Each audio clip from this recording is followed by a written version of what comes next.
yourselves for a battle of epic proportions between two titans. Feast upon their voices and revel in their words. This is Dueling Ogres.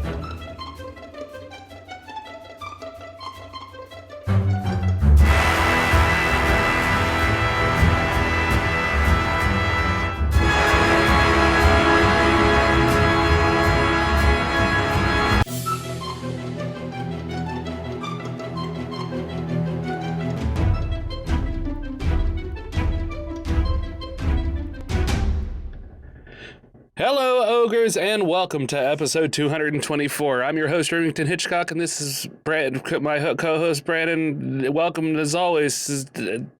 What is the day? I actually forgot to bring up the script.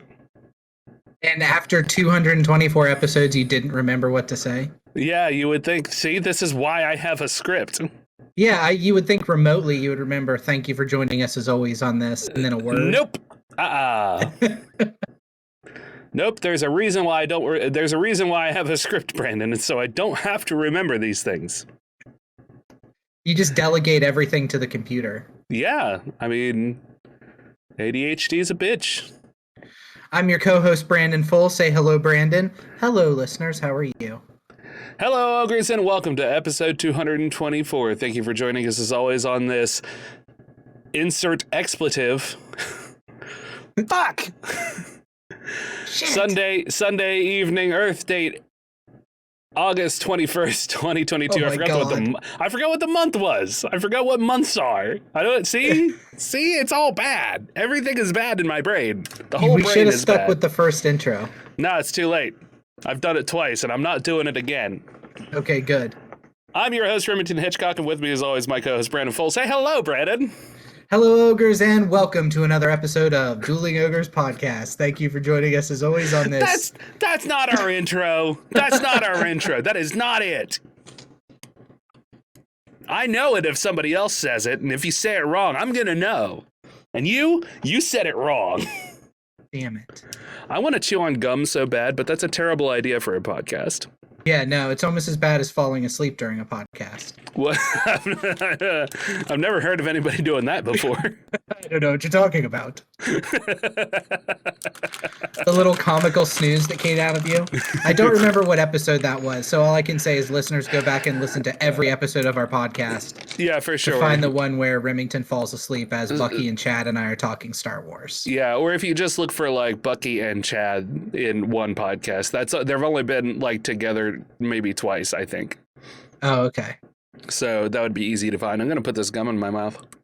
Don't chew gum. I'm doing it. Why are you going to chew gum while we record? That's like the most... it's like the most unprofessional thing you could do. I'm doing it. It's so gross. I can hear it in my headphones, and I guarantee the listeners can hear that in their headphones too. And they're going to hate it. What if we have listeners with misophonia?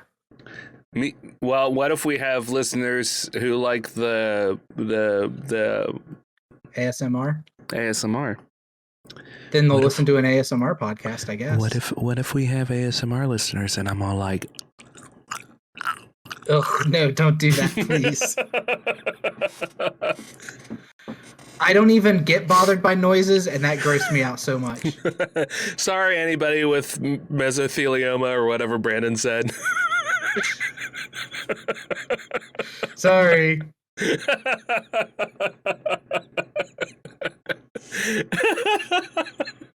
Oh, I tickled myself too much with that. I'm sorry. Yeah, that was tickle worthy for sure. So, how are you? How's life? How are things? It's good. Things are going well for me. I started. You mentioned ADHD earlier. I started an ADHD medicine. Yeah, completely myself. Off the podcast. Do you want to share meds?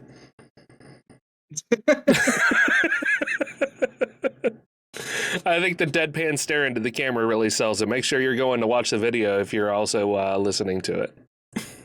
Did you deadpan stare? I'm not watching the stream. Yeah, I know you're not watching the stream, but it's okay.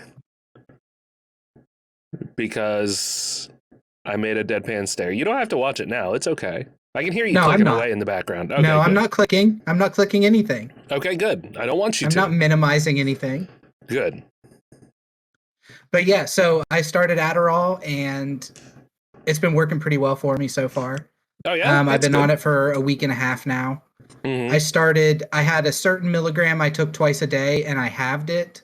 So I started out just taking halves, and that hit me really hard.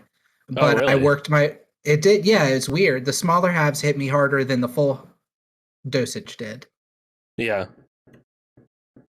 So I'm guessing I just got Huh. used to it. Well, they're not time release or anything, are they? No. So it was okay for you to have them? What do you mean? Like with my doctor? Well, yeah, like did you clear that with your doctor or did you just do it? No, I just did it. Okay. So there are I mean, you know as well as I do that there are drugs out there that are time release. Yeah, but this isn't time release. This is just like a regular chalky pill. And you're 100% sure of that. Yeah, because the time release is called XR. Okay. For extended release, Mm-hmm. which is what Which I is do what every night. we both went there. We did. We God, both said, which is why. we're disgusting. Just a couple of disgusting perverts on a podcast. Hey, like that's never happened before. Yeah, let me see that butt. Let me see your butt. I just want to see your butt. Shit. But that's about how I've been. I've been playing No Man's Sky a bunch. Mm-hmm. Mm-hmm. I got back into it and have just been really losing time in it. You can play as a trader. Like it's super open world, so you can basically play it however you want. So Yeah. I've started to play as a trader. So my planet that I created my base on has a bunch of copper. So I just go around collecting copper and then teleporting to the space station and selling it. That's cool. And then So I mean, as long as you're having buy. fun with that micro control there. Well, you can buy goods that you can't collect anywhere else from the galactic market, and you'll find them at one space station, and they're marked down like 50% off, and you buy a shit ton of them and fill up your ship's cargo, and then fly to another space station and flip it. Yeah. That sounds incredibly boring. That sounds exactly like the kind of shit you would like. Exactly. I didn't say it was a bad thing. I just said you it could make sounds an Excel incredibly spreadsheet. Boring. I could totally make a spreadsheet of different sectors. But yeah, that's about how I've been. Remington cool. Allen Hitchcock. How about you? Don't say my whole name on the podcast. Nobody needs to know my middle name. Remington Howlin Hitchcock. Oh.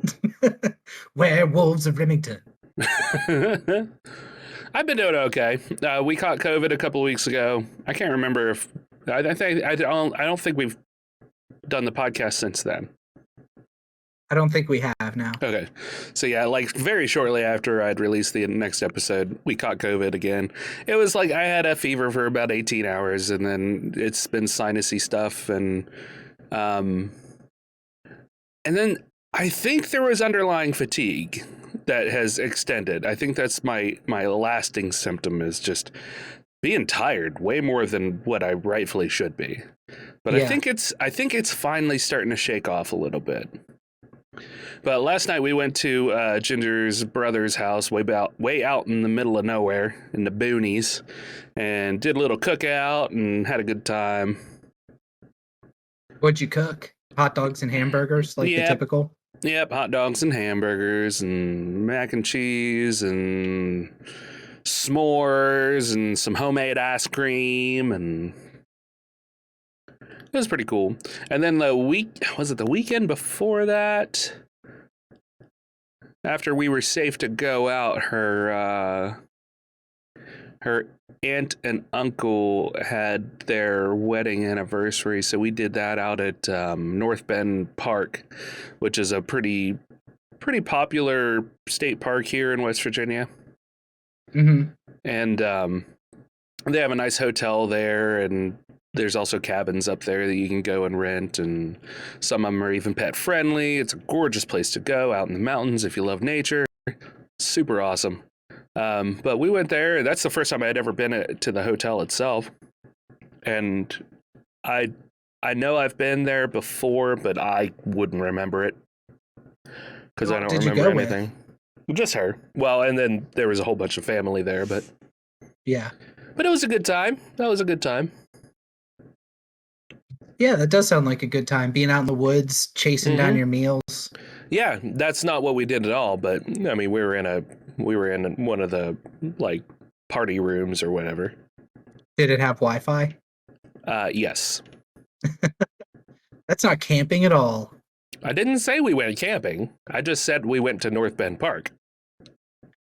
I've run rings around you logically. You've got me again, sir. Have I done anything else fun? No, I think that's about it. Everything else has just been work. I haven't been doing my diet very good. I've creeped back up to like 258. My lowest was 250. So I need to start hitting that again. I've been bouncing around with so many different other things that I just haven't got back into the habit of making my meals and watching the calorie intake that I'm doing and all of that.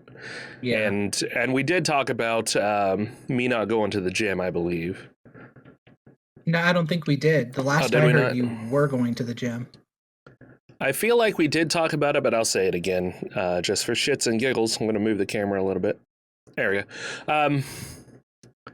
I have a pinched nerve up in my shoulder area. Yeah. And I think I have a bulging disc up in my C region, and it's pressing against the nerve cluster. And That's funny because I have a bulging disc in my D region.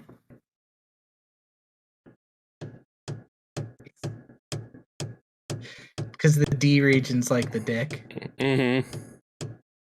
And a bulging disc sounds like bulging dicks. Yeah. Yeah. Mm-hmm. Yeah, that was what I was going for there. It was good. Thanks. You're supposed to yes and me, damn it. Yeah. Yes, and never mind, it's too late. Continue, I'm sorry. So, one of the symptoms of having a bulging disc poking on or squeezing onto a nerve cluster is numbness in some extremities. I have numbness in my right thumb along the outer edge of it. And it has all the time? Yes, all the time. It has been numb for weeks now. It's very disconcerting. I don't like it, and I need to get to the chiropractor so I can see if he can get that manipulate disc to your come. Bulging disc. Yeah, to see if he can manipulate my bulging disc. Make sure to word it like that when you go in there too. Excuse me, sir. I am pretty sure that I have a nerve cluster that's being pressed tightly into a disc. I want to know if you can manipulate said bulging disc so that I can finally have some release of pressure. Sir, I know exactly what you're saying, but I don't like the way you've said it. But yes, come on back. Lay down on this bed for me. Face down. I don't want to see your face. Let me see that butt. We've come full circle. Now it's time for stories. Go. Chick-fil-A location shuts down volunteer program that offered meals instead of pay. This is from people.com. A North Carolina Chick-fil-A offered 5 free entree meals for every hour worked at their new drive-thru. So basically what happened is there was a Chick-fil-A in North Carolina that put up a Facebook post asking for volunteers to work their new drive-thru, and they would get paid 5 entrees per hour for every hour they volunteered. Pay free to work Chick-fil-A's new 5 entrees per hour. Yes. 5 entrees per hour. That's a lot. That's more than what a normal hourly employee would be making as far as pay goes. Considerably. Yeah, but does an entree consider coming with a drink and fries too, or does an entree just mean a chicken sandwich? even still, if it's just a chicken sandwich and this chicken sandwich is going, I don't know. Let's pull up the old Chick-fil-A menu, shall we? Chicken sandwich is like $5, but yeah, go ahead and pull it up. I know you have it favorited. Yeah. Chick-fil-A menu.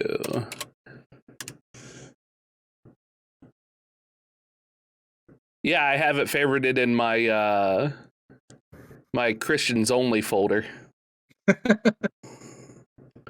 Let's see here. Entrees. They typically don't have prices online, I don't think, because the prices are set locally. Everybody does that bullshit. I forgot. I'd have to go onto Uber Eats. So what do you think? What do you think of it while I'm trying to do some research? I think it's total bullshit. Wait, what is total bullshit? That they're trying to break labor laws and get free work by giving them chicken sandwiches that cost them pennies on the dollar to make. I mean, it's probably not pennies, but putting that aside for now, these are volunteers. Yeah, but you can't do that. Like, that goes against the Fair Labor Act. Does it?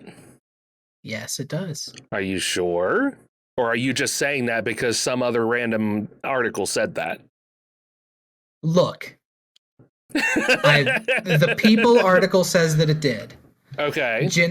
Generally, labeling a worker as a volunteer will not remove the employer from its FLSA obligation to pay the required wages if that individual performs work that benefits the for-profit entity.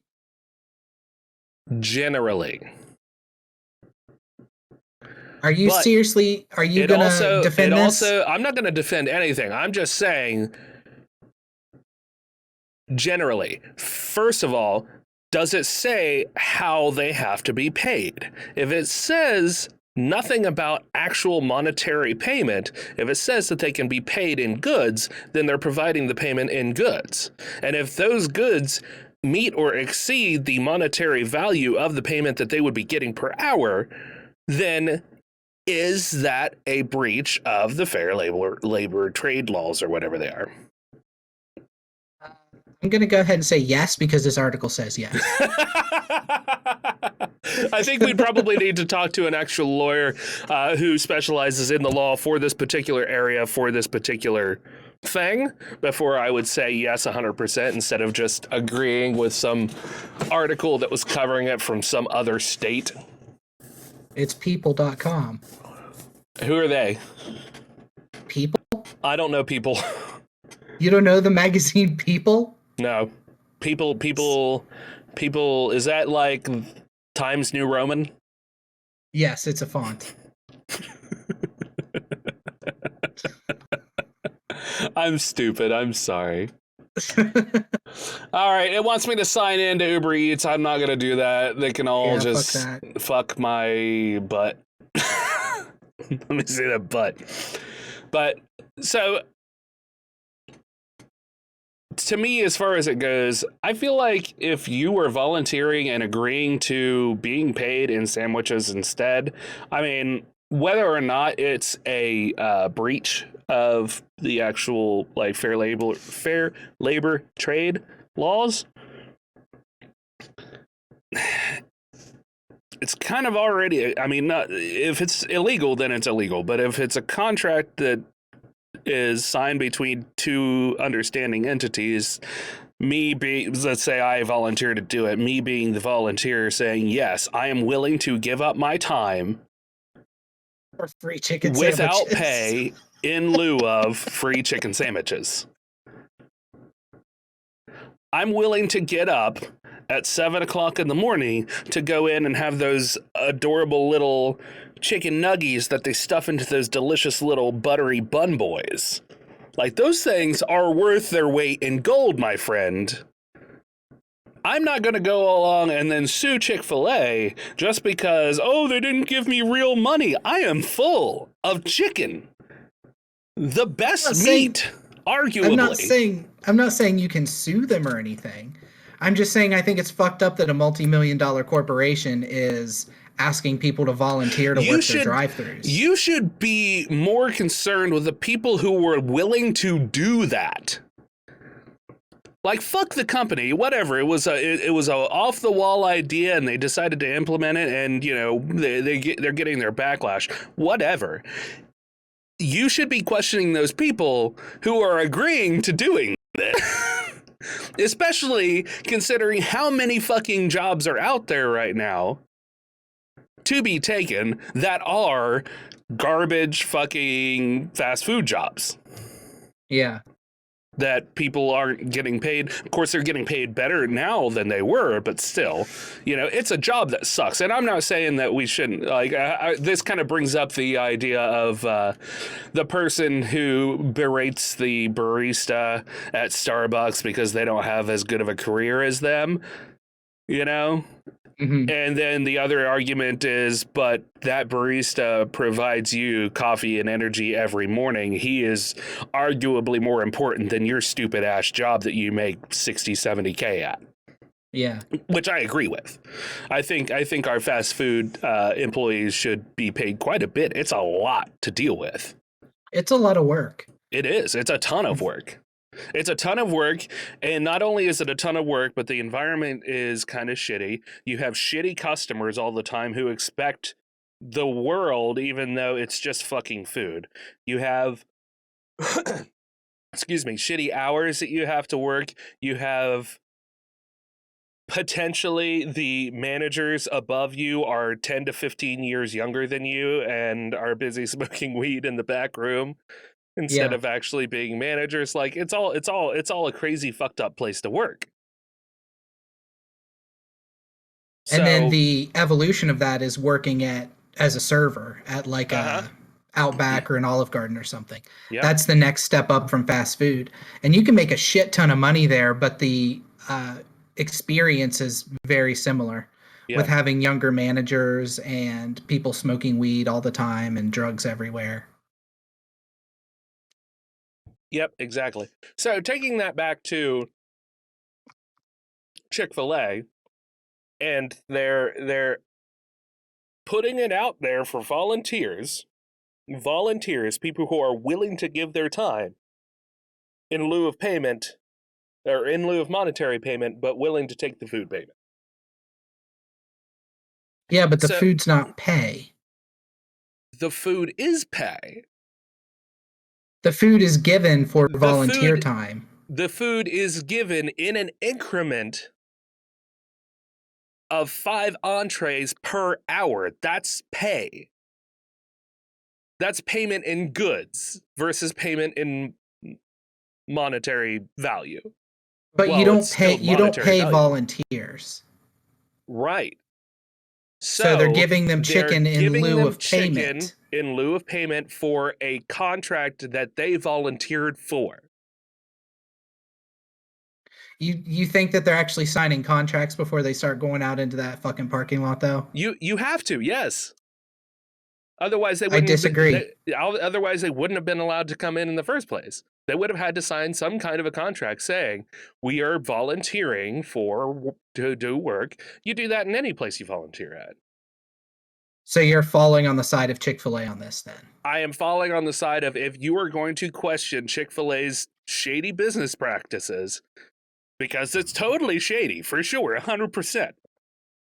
You need to also be questioning the people who were coming out and volunteering for them. Because if it wasn't something that was going to work, or if it wasn't something that was proving to begin to work, then it wouldn't have happened. Quote from the store manager, he says to Vice, "There's an expression of desire from the community to be more a part of what that brand is doing. We get people all the time that want to be a part of what we're doing. This is designed to be an opportunity for that." Yeah. I mean, should those people be putting in applications and just getting hired on? Yes. They should probably do that instead. Then they can pay the paycheck that they're, being given for the work that they're doing to buy 5 entrees an hour. Or Chick-fil-A could just hire more people so they didn't have to get volunteers to work their fucking drive-thru. Exactly. But, I mean, his argument is a valid bullshit argument. Oh, I'll definitely agree it's a bullshit argument. I was just devil's advocating there. I know. Because, yeah, that was the fucking bullshit argument ever. But I still have to come back to the people who were actually volunteering for it. I mean, who's the dummy now? Like, you probably get a lot of older people who enjoy working. You know, the people who are volunteering it might be having the time of their life. You know, they might go in and they get to see all their friends and they get free chicken to take home to the grandkids and everything's peaches and cream. But so if everything is peaches and cream, then why does it have to be a big deal? Why does somebody at People Magazine have to be like, oh, you're shitting on labor laws? Everybody's having a good time and benefiting from it in some way or another. Oh, but in labor laws, who cares? Fucking eat your chicken. Wow, you turned into like the strongest capitalist I've ever met. Labor laws. It has nothing to do with the capitalism of it. It has nothing to do with the capital. No, it doesn't. It has nothing to do with the capitalism of it.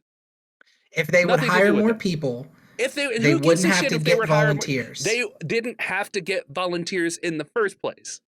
Clearly they did. No, or they wouldn't be asking You're making for an assumption. You are jumping to an assumption.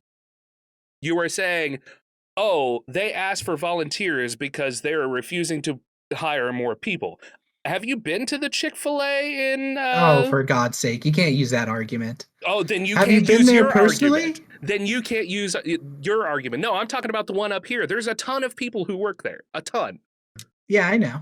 Exactly. So, if you're going to go under the assumption that they do not have enough people, then you also have to go under the assumption that they have more than enough people to do it, and they're just and they're just asking people who want to volunteer their time, who have the time to volunteer, and then they are giving them sandwiches for their volunteer work. Look, we've both worked in fast food, right? You've worked in fast food? Yeah, I've worked at a restaurant. You've worked fast food adjacent. Fast food adjacent, yes. I am not saying that I would do this at all. I don't know. You sound pretty excited about free chicken. Well, if I had free time, if I were able to retire early, I might go and volunteer for those free fucking chicken things. Those things are delicious. I don't care who you are.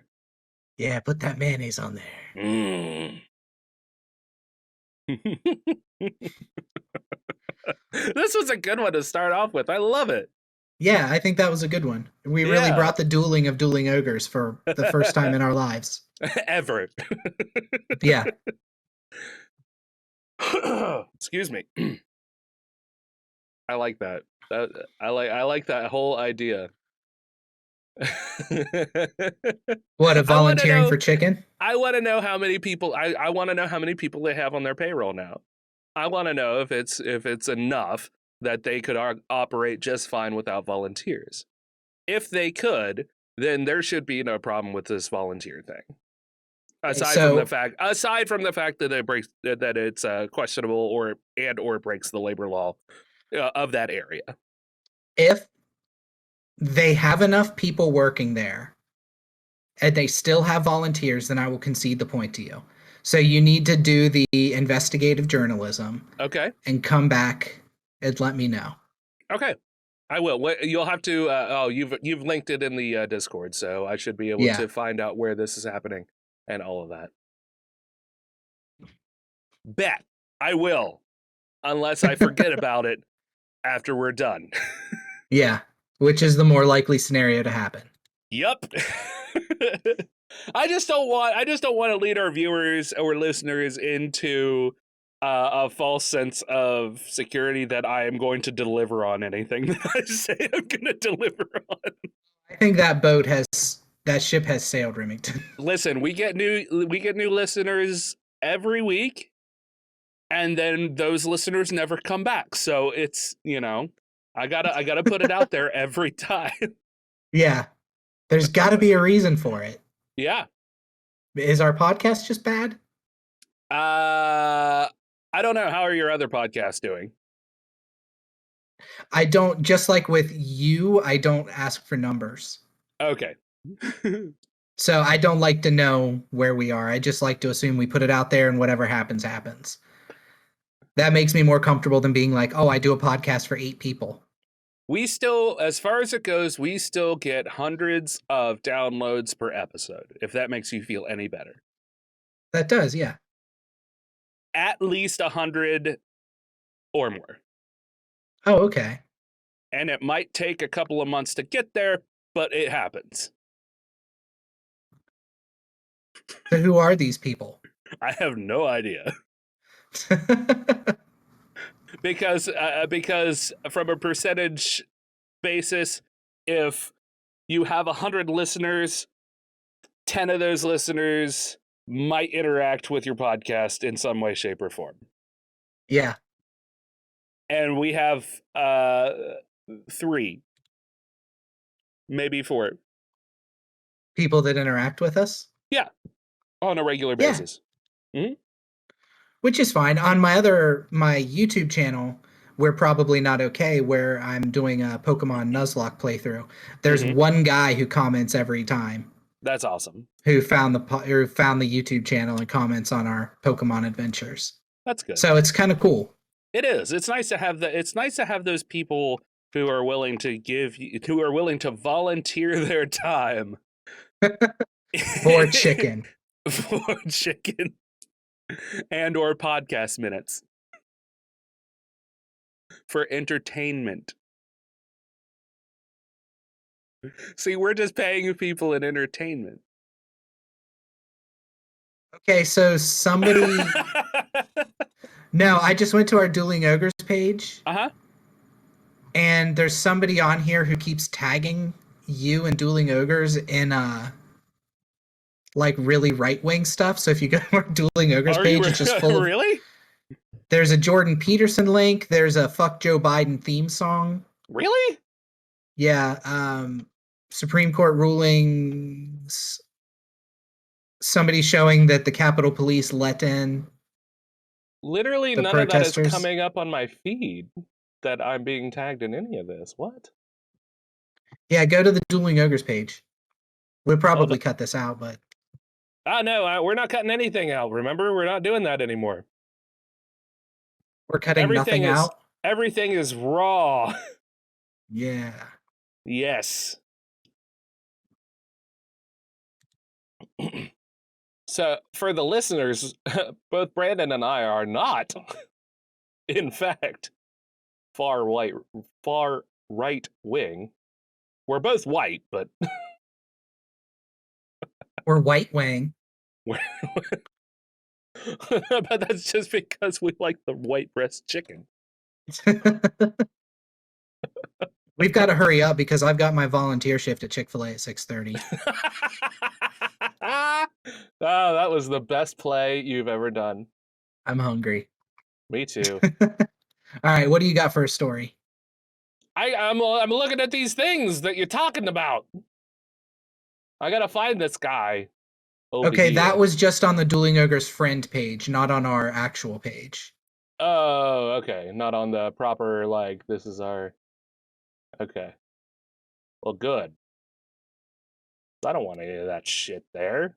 We don't like politics at Dueling Ogres. Nope. Brandon likes politics separately from Dueling Ogres.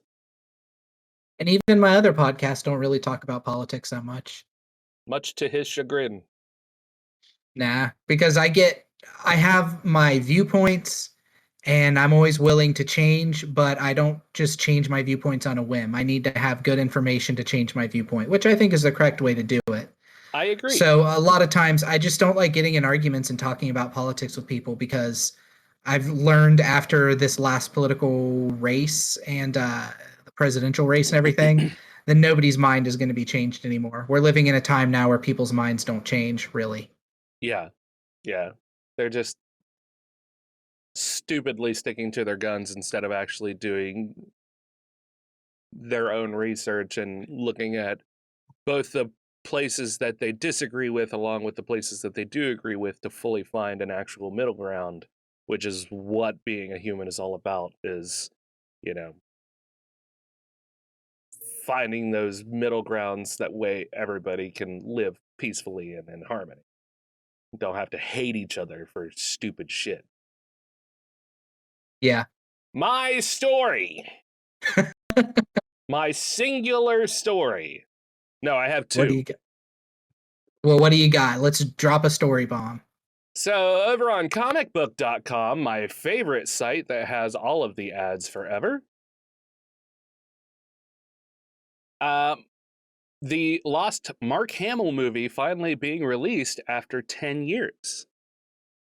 So apparently there was a... Hang on. Had to clear my throat. There was a Roger Corman movie. Roger Corman is an actor, director, and producer known for an array of films and has become legendary for helming beloved B movies. The 96-year-old creative is still producing projects and was seen in a short film last year titled Lost Horizon, but he hasn't directed a movie since Frankenstein Unbound, which was released in 1990. In 2013, Corman produced Virtually Heroes, an action comedy that was an official selection at Sundance. However, despite Corman's longtime Hollywood history, the movie didn't get distribution and was never released. According to a new report from Variety, Screen Media has bought the film nearly 10 years later. Oh man, so you know this is going to be bad. Oh yeah, bad in a good way. Yeah, or just bad. It's Roger Corman's kind of hit or miss. Yeah. Virtually Heroes was directed and produced by G.J. Echternkamp of Frank and Cindy and starred Robert Baker of Indiana Jones and the Kingdom of the Crystal Skull, Brent Chase of Shameless, Katie Savoy from How I Met Your Mother, and Mark Hamill from Star Wars. I like how Star Wars is just the one that he automatically gets. Never mind him playing the Joker. Yeah, but it would be kind of more confusing to put Mark Hamill Batman. I don't know. I feel it's arguably better his performance as the Joker than his performance as Luke Skywalker. Ooh, that's a tough cut. Because he still keeps coming back to do the Joker here and there in video games and such. Yeah. But he came back to be Luke Skywalker too. This is true. According to Variety, the movie centers on two self-aware characters in a Call of Duty-inspired video game as they battle endless enemies and their own existential crises. With the help of Hamill's Yoda-like monk, they attempt to win the game and get the girl. All right, I could get behind it. Yeah, it sounds all right. Screen Media says, we're thrilled to bring this Lost Corman project to our audiences. The film is a perfect blend of action and campy tongue-in-cheek comedy and will be sure to delight viewers, whether this is their first foray into the world of Roger Corman or 15th. 50th. 50th. Yes, it does say 50th. Sorry, I don't remember how to read. Yeah, it's hard. Virtually Heroes was an ambitious project in many ways and not exactly what you would call a conventional film, Echternkamp explained. I'm so glad that Screen Media is at last bringing this cult movie out of the shadows and onto their platform to be discovered by a new audience. As for Can Hamill, it really be called a cult movie if it hasn't been released yet? Or if it hasn't ever been heard of by anybody else? Yeah. I don't know. Yes? I'm going to say yes, with no basis or grounds. Okay, yes. That's fair. I can't argue with that. As for Hamill, the legendary actor is still thriving. He recently appeared in Netflix's The Sandman as Merv Pumpkinhead and is expected to reprise his voice acting role as Art Rosenbaum in the upcoming second season of Invincible, which I thought already had a second season out, but whatever. I'm a little drunk this moment in time. This year, he also made a cameo appearance in the Kids in the Hall reboot and played Luke Skywalker once again with the help of Graham Hamilton and some digital de-aging in the Book of Boba Fett. He also recently wrapped production on Netflix's The Fall of House of Usher, which was helmed by The Haunting of Hill House and The Haunting of Bly Manor's Mike Flanagan. Virtually Heroes is set to have a limited theatrical and digital release this December. The movie is expected to hit the Crackle Plus platform in February of 2023. I probably will check that out. Legitimately, I will check that out. Do you have Crackle? No, but I have the internet. I can Yeah. find it, I'm sure. Oh, you can find it, all right. Oh, yar har fiddle dee dee. I'm sorry. You should be. I am. I'm sorry. All right, your turn. Chess We're robot doing- grabs. I'm sorry. I'm going to cut you off real quick, and then you can go back into it again. We're kind of doing these rapid fire because we have D&D, and we want to play it too. Yeah. Yeah. So okay. So thanks for anyway. waiting 3 weeks for our podcast. We're gonna shove one out to you. I love the idea of us doing it a little bit faster. I love trying to keep it within an hour. It was easy to push out, and I feel like it's probably. I mean, we've heard this before, but I feel it's probably easier to listen to. Yeah, I think about an hour and 15 is a good. And I think time that for you us. and I have been doing it long enough that we can be comfortable in doing it. Yeah. Like for a long time, I did a lot of editing, and I just don't think it's as necessary as I thought it was, which is something that you told me for years. Yeah. But I'm stubborn. So I was fuck right. You. So I didn't say Brandon you was were right. I said, fuck you. Robots. Chess robot grabs and breaks finger of 7-year-old opponent. Yeah? Last week, according to Russian media outlets, a chess-playing robot, apparently unsettled by the quick responses of a 7-year-old boy, unceremoniously grabbed and broke his finger during a match at the Moscow Open. The robot broke the child's finger, Sergei Lazarev, president of the Moscow Chess Federation, told the TASS news agency. But I am very proud of boy because boy did not scream. He merely stood up and slapped robot with broken finger. He says the robot broke the child's finger. This is, of course, bad. That's all he had to say. This is, of course, bad. So the article's actually very long, but skimming over it, the reason that it happened, they're saying, is that there's a picture of it, and the robot would play 4 games at once. It was surrounded by 4 chessboards. Mm-hmm. And the robot had taken its move, and the boy apparently moved too fast, which set off something in the robot, and the robot grabbed his finger and like squeezed it and fractured it. Huh. So the scientists are like, it's a freak accident. We don't know why it did it. He moved too fast. Like everybody's blaming the boy for it. Because that's apparently how Russia works. Oh, yeah, for sure. It's not the robot's fault. The robot is programmed. The robot is programmed to break fingers if moved too fast. Robot did what robot does. The robot did what it was designed to do. You wait your turn. You wait your turn, little boy. This is an interesting... Anecdote? No, an interesting little bit to this article I didn't see before. Okay. Robots used in medical surgery were also held responsible for the deaths of 144 people between 2008 and 2013. Which, I hate to say it, but that seems about right. When you're working with new technology and you have a robot doing some medical stuff, Mm-hmm. I mean, there's bound to be some fuck up somewhere, unfortunately, but there just bound is to be. Yeah, it's not that it's any less tragic when it happens, but it's something that is going to happen. Yeah. Almost More recently, like when you push out a vaccine that is not truly tried and tested over the past 10, 15, 20 years, like many of our other vaccines. But, we're trying to stem the loss of life overall. That, there may be people who show a little more susceptibility to said vaccine. Yeah. Yeah. Yeah. I got the vaccine and my finger broke. I went to a Russian pharmacist, though. Oh, that's well. So, did the vaccine break your finger, or did the Russian pharmacist, use the vaccine vial to break your finger? The pharmacist broke my finger themselves. Okay, see, then yeah, you can't blame the vaccine for that. COVID attacks the finger.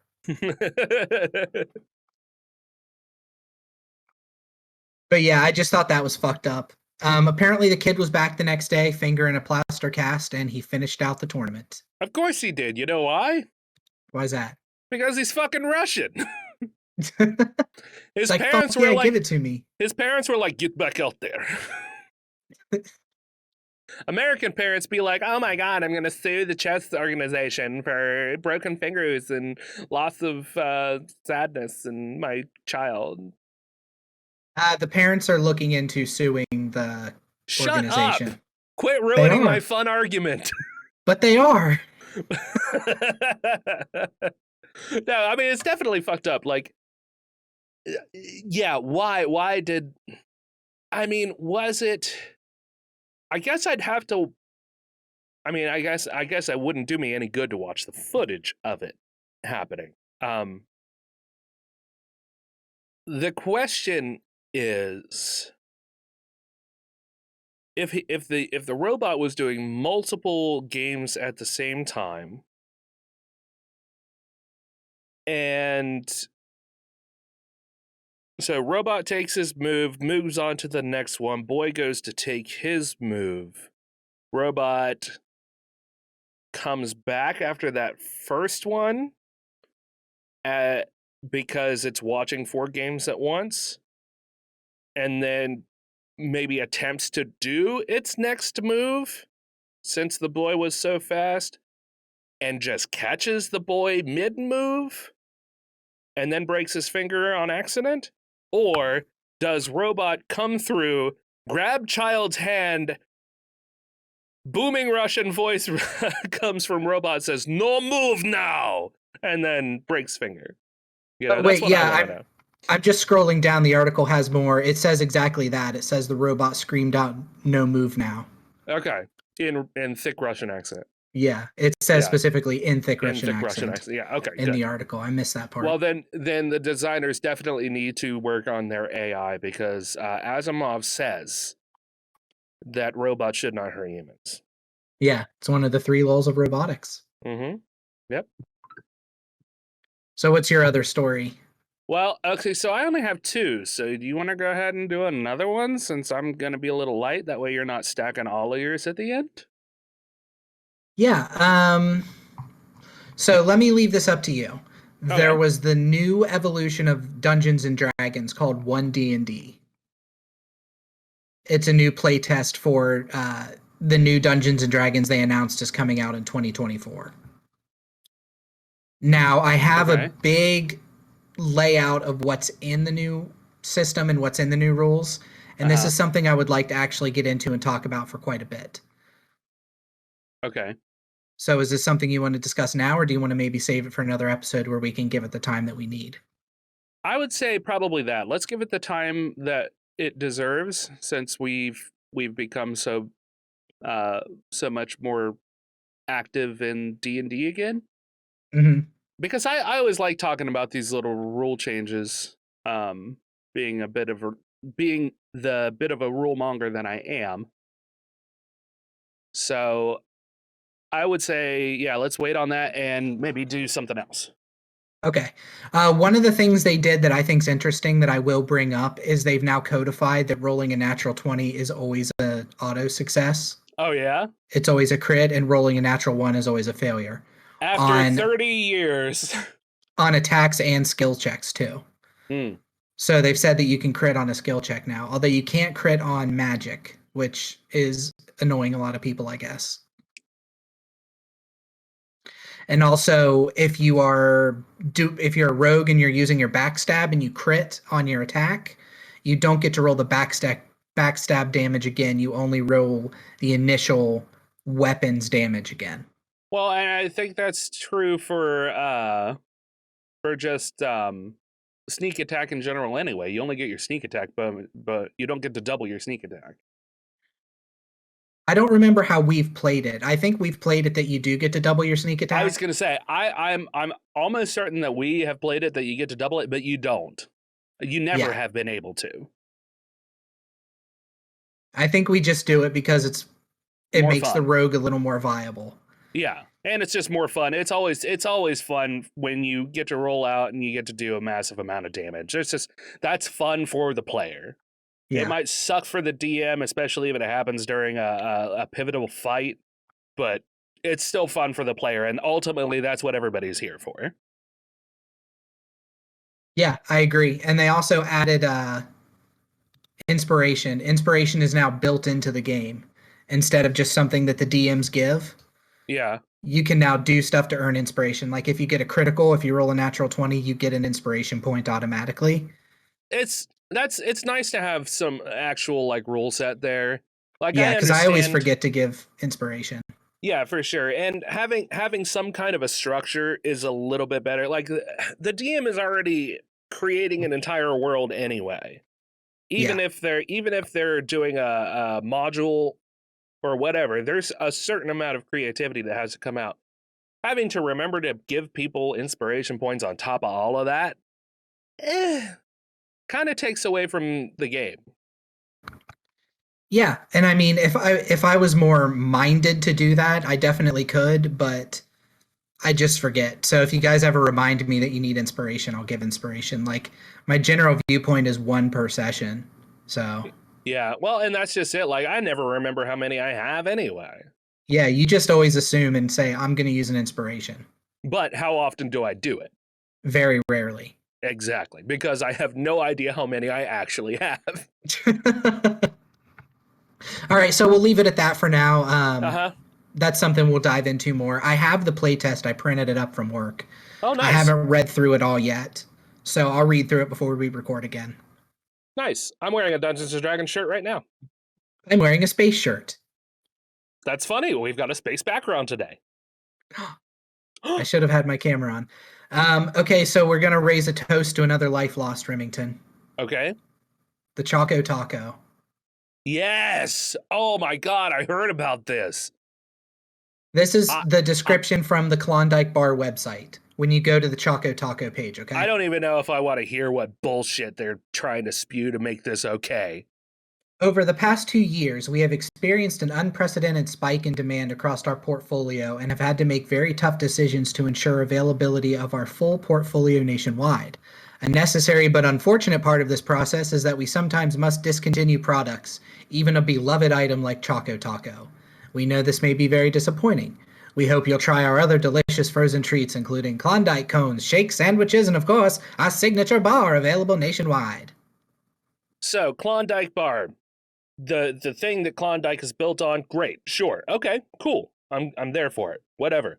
Different flavors of Klondike Bar. The mint one is fucking delectable. I love it. Don't really care much for the Reese's one, the peanut butter one, whatever. But that mint one, mwah, chef's kiss. Who the fuck do they think they are going on there and saying a beloved item like our Choco Taco, but please enjoy these fucking ones that you've never fucking heard of or that you've tried once and you were like, meh, that's not as good as the Choco Taco. I think I'll go back to that. Fuck you, Klondike. You're more heated against Klondike as a company than you were But about I would Chick-fil-A work for for exploiting labor Chick-fil-A laws. for free. Would you work for Klondike for Choco Tacos? Goddamn right I would. I would volunteer the hell out of my time for Choco Tacos. I'd be 400 pounds out there in the heat going, Choco Taco. It's almost been an hour. I need 5 more Choco Tacos. I'm done in an hour. All right, what's your story, So Reb? I'm not done about this. I'm not done, sorry. sir. Sorry. I would love to. I would genuinely love to see the numbers for a nationwide purchase of Klondike products. I don't imagine that this article has a site or a citation that maybe lists these numbers. No, this wasn't an article. This was straight from the Klondike Bar website Okay. that I was reading. I would love to see the. Did you link the link of that? Yeah. It's the first one I linked, I think. Okay, I see it. Yeah, it didn't have an image along with it. That's why I was confused.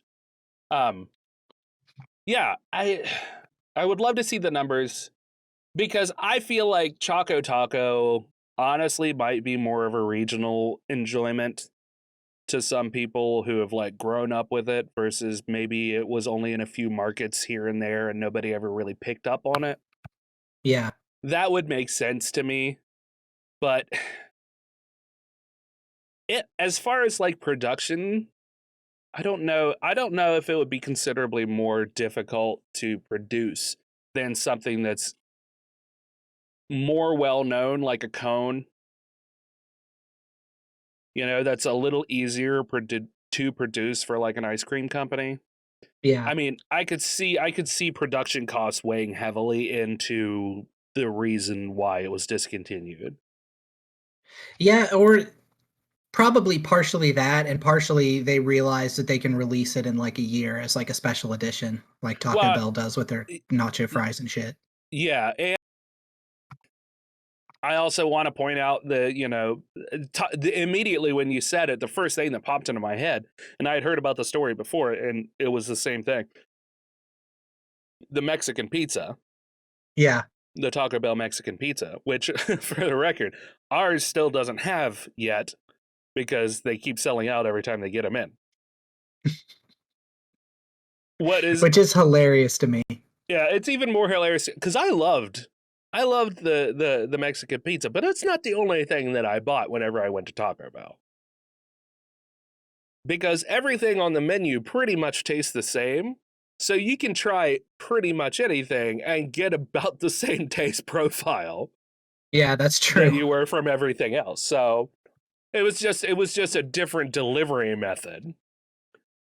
And what I loved most is that if you didn't eat that pizza right the fuck now, it was immediately soggy and far less enjoyable to eat. Yeah, I got a box from Taco Bell today, and I have a chalupa left over, and I know I won't eat it because it's just going to be soggy and gross at this point. Yeah, for sure. Like when I told you this in the group chat, Ginger and I got like a bigger meal from Taco Bell, and we got soft tacos because we knew that if for some reason we needed to put some of it back for tomorrow, the next day, whatever, soft tacos warm up way better than crunchy tacos. But we specifically ate the things that we knew would not keep first. So right. I think it was a Crunchwrap Supreme, it was 2 Crunchwrap Supremes, 2 quesadillas, 4 tacos is what the meal was. And you got soft tacos? And we got soft tacos. So I think she had a taco and the chicken quesadilla left. I think she ate the taco. She hasn't eaten the chicken quesadilla yet. I regrettably ate all of it. It came with chips and cheese too. 2 things of chips and cheese. Okay. I was pretty hungry. I ate the chips and cheese first, and then I moved on to the Crunchwrap Supreme. And after that and a taco, I could have been done, but I knew that I wasn't gonna really want to eat it later. Yeah, so I just kind of swallowed it down. Yeah, just because I was there and I wanted to eat it, and this is the fat guy dilemma. This is why I'm fat. Because the food's there and you're like, well, I don't want to waste it. Yeah, exactly. That's 100% part of one of the reasons why I'm as big as I am. I hate seeing food go to waste. I literally, a fun anecdote, when we were prepping the stuff to go out to her brother's at her mom's house, they had pulled too much ketchup to mix into the I think it was the baked beans or whatever. And I put the ketchup in a sandwich baggie because it was in a cup that I couldn't get it back into the ketchup bottle itself. So I was like, oh, just put it in the baggie. That way, we can cut the corner off of it and just squeeze it onto our hot dogs and hamburgers. That way we're not wasting it. Right. It's ketchup. Why in the fuck am I so concerned about that? I don't know. I just don't like to see it wasted. Shut up. Don't judge me. I grew up poor. Food's expensive. Food's especially expensive now. It's crazy. Yeah. So I digress. I ate the shit out of my Taco Bell, and I would eat the shit out of Choco tacos. In fact, every time that because I'm not a huge sweets person, and I'm not a huge cold sweets person. Mm-hmm. But whenever I had the hankering, if I was near a gas station, it would be a Choco Taco that I'd pick up. It wouldn't be a Klondike bar. It would be a Choco Taco. See, I would get the strawberry ice cream things. But Choco Tacos were close. If they didn't have a Choco Taco, I probably wouldn't get anything. Wow, you feel strongly about Choco Tacos. Yep. I don't even feel that strongly about how they taste. They're just mediocre. But that's what I would choose. That's what I would go for. That was my go-to cold sweet treat. I did not expect to get this much mileage out of Choco Tacos. You didn't expect to get much mileage out of the fat guy about food stuff? All right. We talk about a kid getting his finger broken, and you're like, haha, funny Russian accent. Then we talk about Choco Tacos, and you're like, harumph, how dare they? How dare they? Who the hell do they think they are? Pokemon Scarlet and Violet reveals new Pokemon at the World Championships. Did you see this? I did not. I've actually been avoiding as much of the new Pokemon news as possible. Do I need to shut the hell up then? No, you can go. The Pokemon Company president and CEO. Ooh, this one's a little bit tough of a Japanese one for me. Sunekazu Ishihara officially revealed Cyclizar, Cyclizar,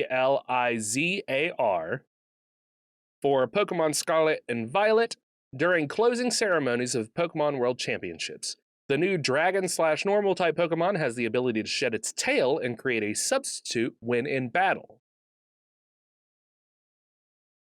No, I was waiting for a reaction. No, I'm looking at the picture. Sorry, I was reading along with you. Oh, so creating a substitute in battle, if it's the move substitute, what it does is you withdraw and you put out like a little thing that's a fourth of your HP. Uh-huh. And you can continue to do like buffs and stuff on yourself as they attack your substitute instead of you. Okay. Gotcha. Several new moves and abilities were also revealed, including the Terra Blast. Sorry. I just read that sentence ahead of you reading it. That's a mouthful here, so be ready for it. Okay, fair enough. I got distracted because my Mountain Dew bottle popped.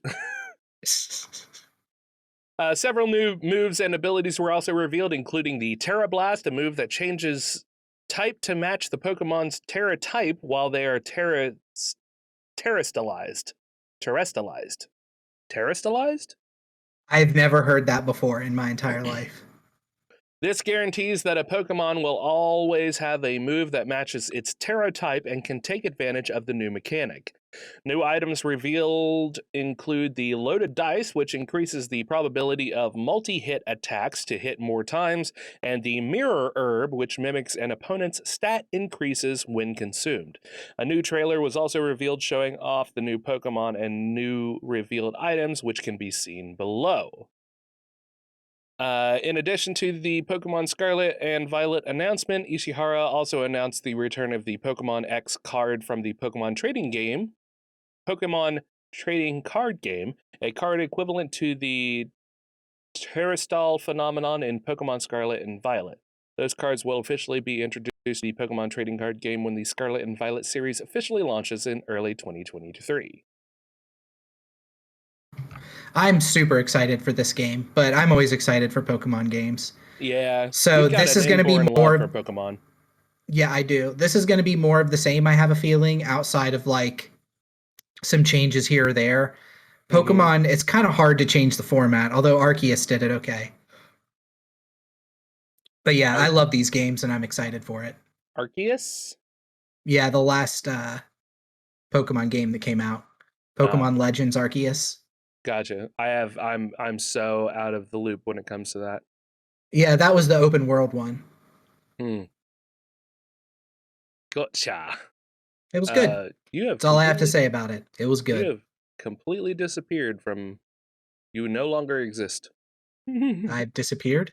Yep. That's okay. From Oh, where? there you are. Never mind. You're back. I'm back. Disregard.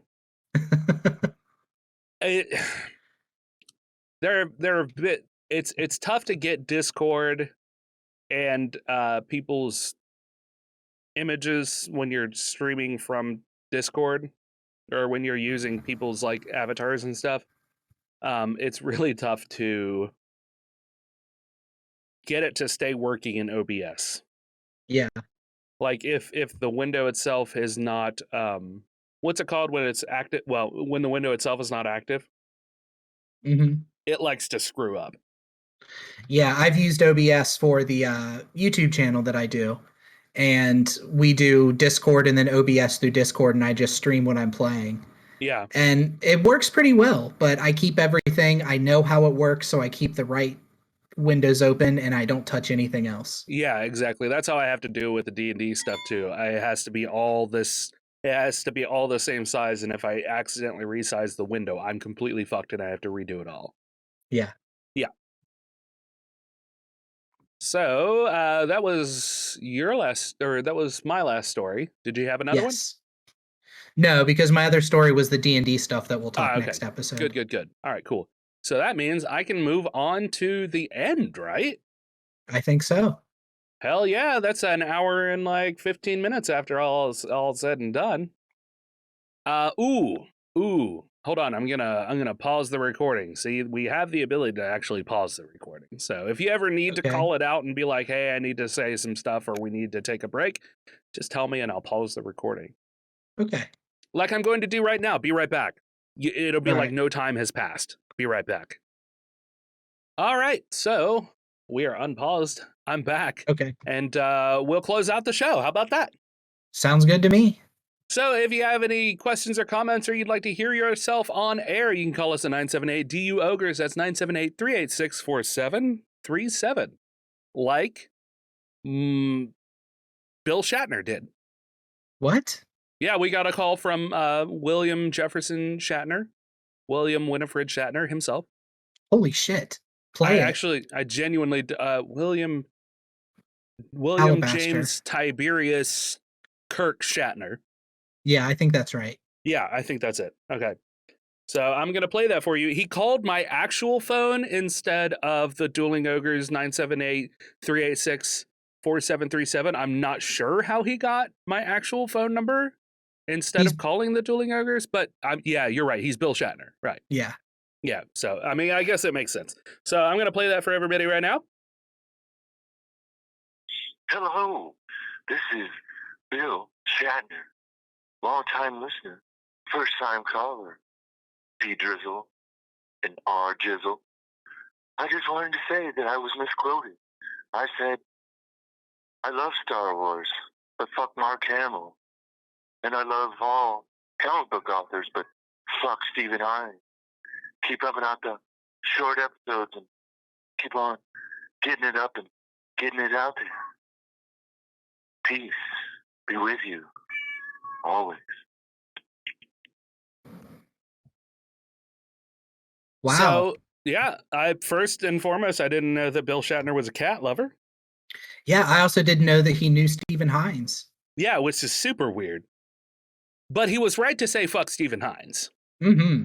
Yeah, because I would. As would I. Yeah. So now that he's back to his regular job, well, let's no. Yeah, that's as far as I'm going with that. That got weird fast. Thank you, Brandon. You're welcome. Let me see that butt. Do we have anybody on Facebook or anything? Yes. Okay. So Here's a comment. We have 2 episodes that we've recorded that we didn't read the comments for. So here we go. This is from Yay. episode 222, and Thank it's you. a comment by the Viscount Terry W. Irvin II, who says, "Good to hear you gents at it again. I hope you will be able to maintain a more regular and frequent schedule. You'll have to share your thoughts on the new Dungeons and Dragons movie trailer. If you guys see no other movie in the next 12 months, I think it's one you should both view, and maybe Bucky too, and share your opinions. I know March 2023 is a way off, but something to look forward to, and hopefully the movie is good." So we did on the next episode discuss the D&D movie. We did. So we gifted Terry his gift. Request. Yes. His request. There we go. Yeah. And then on episode 223, Viscount Terry W. Irvin II comments and says, "Good episode, and right on the tail of the previous episode. William Shatner might be a bit grumpy of an old man. He is 91, but he's pretty active for his age and still doing television. Yeah. Yes, he relies a lot on his acting on Star Trek as Captain Kirk, but he also had a successful 4 or 5 year series in the 1980s as a police officer, T.J. Hooker. TJ. And he currently is hosting the show Unexplained since 2019. Hope I'm that active when I'm 91. Amen. And Brandon, maybe get a beta fish like Rim suggested. They're easy to maintain, can have a large bowl or 2-gallon tank with no special light, filter, or heat. The water stays clean and clear for many months if you don't overfeed. They're a lot less messy than goldfish. Here's a couple pics of betas that I've had in my classroom over the years so you can see the tanks." Nice. Yeah, So, do you think you'll get a beta? I might. I've thought about it. I really have. To just get a little fish or something, because my plant that I had that I named Harold is dying. Oh no, know. Harold! No. Harold, why? Why, Harold? What kind of plant is he? Do you know? He's an aloe plant. Oh, okay. Wait, you're killing an aloe plant? Well, it's like the leaves have started to get all floppy. It's not standing up straight anymore. Okay. Do you have it in direct sunlight? I have it in my kitchen. Okay. I ask again, do you have it in direct sunlight? The window is open, like the blinds are open, so it's in direct sunlight for maybe like, I don't know, a couple hours out of the day. All right. That might be part of your problem. I think aloe needs a lot more sunlight than that. Also, Probably, you may want to consider getting some small sticks of plant food. Or do you make eggs a lot? Sometimes. So save your eggshells, grind them up and put them in water, or just break them up some and put them in water, let them soak for a little while. Mm-hmm. And the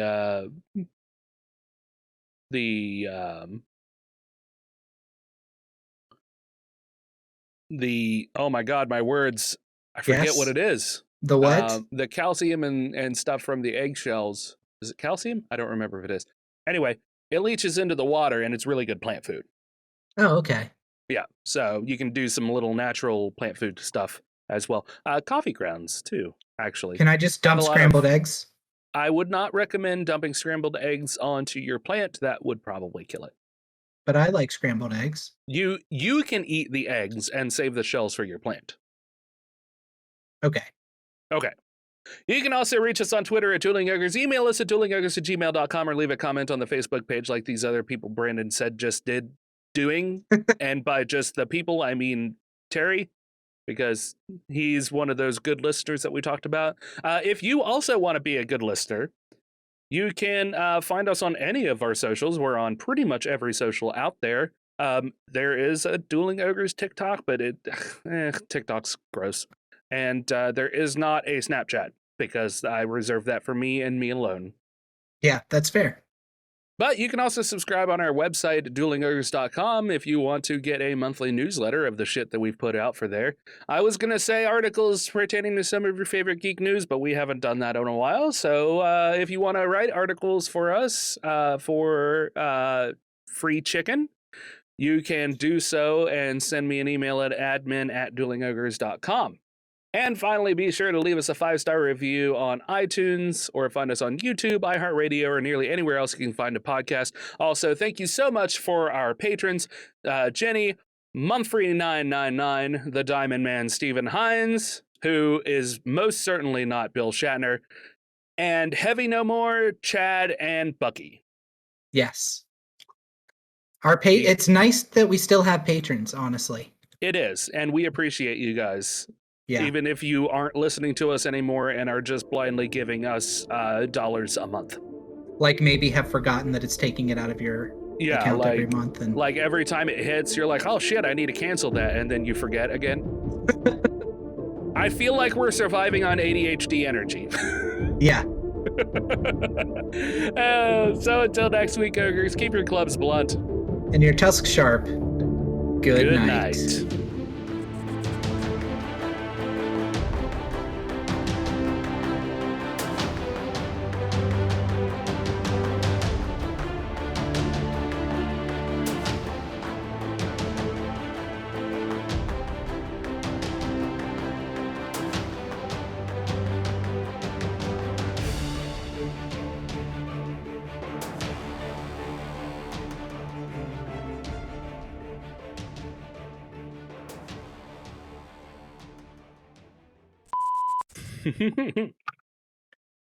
All right, that's it. That's the end of that. I'll slap a ending on it, and we can get doing the D&D.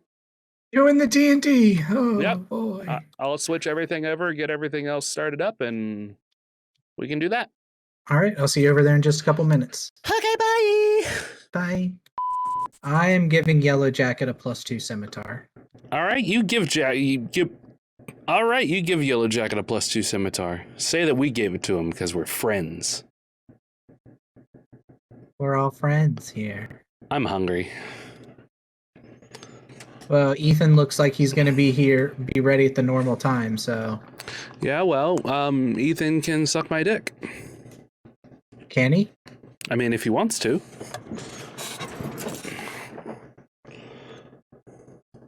I don't know if he Sorry, wants I was to, jerking though. off. It's fine. I mean, I've started the recording, so it doesn't even matter. Okay, good. Mm-hmm. It's going down, I'm yelling timber. Yeah, it's all fun and games until I drive to your house and skewer you to death. You better move. You better dance.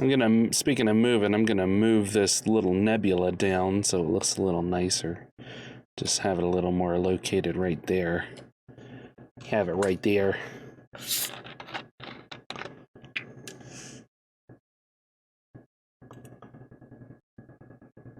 There we go. Now that's all looking nice and copacetic. And then I decrease the frames per second on the actual video itself. That way it's less load on the PC. Yes, less load. Delicious. All right, so I have... Let's see, how many do you have? You got 3, it looks like. 4? 4, yeah. And I just have 2. Okay. Okay. I wanted to stay up so bad and look at stories, and I just fucking couldn't. I went to bed at like 12:30 after working and then going to the cookout, and we didn't get home until about 10 or something. Yeah. And I was like, I need to find some stories, and I'm like, I'm so fucking tired. You're like, fuck Brandon. Sleep time. Yep. I know what you mean, though, man. I've been fucking exhausted all of the time, forever lately. Well, and I can't remember if I had talked about this with you or not, but I think, well, because we got COVID again, and I think there's a little bit of the fatigue that's sticking around. Oh, yeah. Yeah, so I think that's kind of what it is, because my energy levels have been really skewed.